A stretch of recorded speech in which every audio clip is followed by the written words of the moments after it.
Bonjour à tous et à toutes, on se retrouve pour un nouveau numéro de l'Instant Mercato, votre rendez-vous de l'actualité des transferts. Tous les jeudis à 18 h sur But Football Club, on vous dévoile nos dernières indiscrétions du mercato d'été en France et à l'étranger. Avec la relégation de Burnley en Championship, Maxwell Cornet est à la recherche d'un nouveau défi. Sous contrat jusqu'en juin 2026 avec Burnley, l'ancien joueur de Metz et de Lyon dispose d'une clause libératoire fixée à 21 millions d'euros. Alors que Fulham ne retient pas forcément l'attention de l'international ivoirien, c'est Everton qui est aujourd'hui en pole position sur ce dossier. Selon nos informations, les Toffees ont d'ores et déjà trouvé un accord avec Maxwell Cornet pour un bail de 5 ans, avec un salaire estimé aux alentours de 80 000 euros par semaine. En revanche, les discussions sont un peu plus compliquées entre les deux clubs. Everton a lancé les hostilités avec une offre de 17 millions d'euros plus des bonus à hauteur de 4 millions d'euros, mais cette offre a été déclinée. En effet, Burnley réclame une part de fixe plus importante. Alors qu'Everton hésite à relancer, cela pourra faire les affaires de West Ham en cas d'échec des négociations pour Kostic et surtout de Nottingham Forest qui est fortement intéressé par le profil de Maxwell Cornet.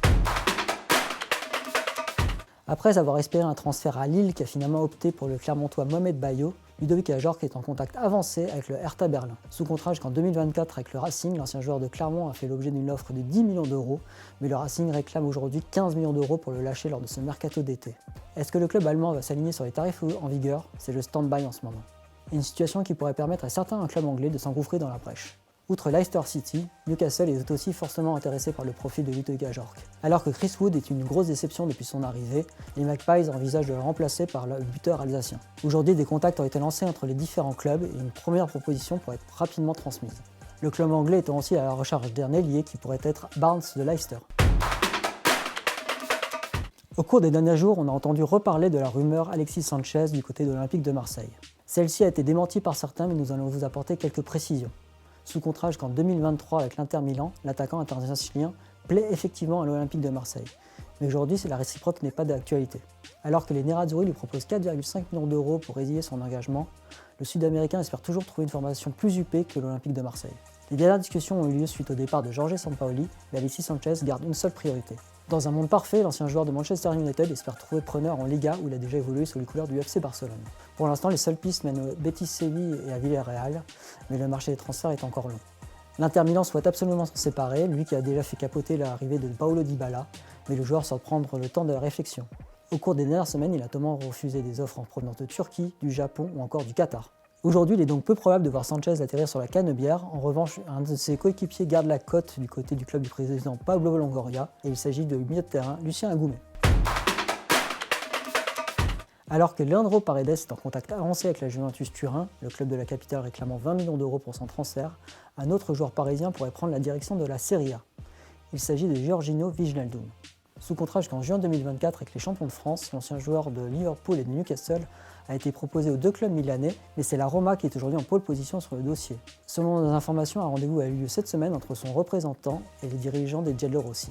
Pour l'instant, les négociations portent sur un prêt payant avec une option d'achat obligatoire en fonction d'un certain nombre de matchs joués. Mais il y a un hic au niveau du salaire. Pour l'instant, le club de la Louve ne souhaite pas prendre en charge plus de 50% des émoluments du Batave, qui perçoit aujourd'hui aux alentours de 900 000 euros par mois avec le PSG. Il existe donc un écart entre les positions des différentes parties concernées, mais les pourparlers vont se poursuivre dans les prochains jours. Par ailleurs, au niveau des départs du côté de Paris Saint-Germain, on peut noter que Presnel Kimpembe semble s'éloigner de Chelsea au fil des jours. Après avoir été contraint d'abandonner les pistes menant à Kepa et Sommer, Nice concentre désormais ses efforts sur le portier international danois Kasper Schmeichel. Mais il ne s'agit pas de la seule piste en première ligue pour le club azurien.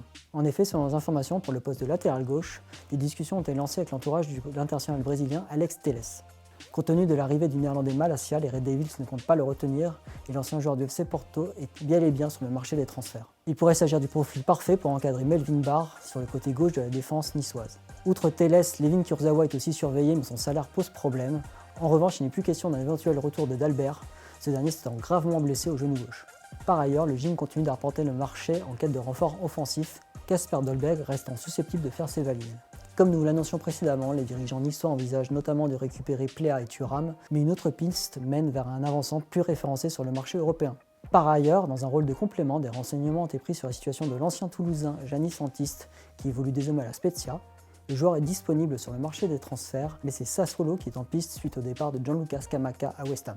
Pour ne rien rater de nos dernières vidéos et de nos dernières informations, n'oubliez pas de vous abonner à notre chaîne YouTube But Football Club. Vous pouvez aussi cliquer sur la cloche pour activer les notifications et ne rien rater de notre actualité. Laissez aussi des commentaires pour échanger avec nous sur l'actualité des transferts.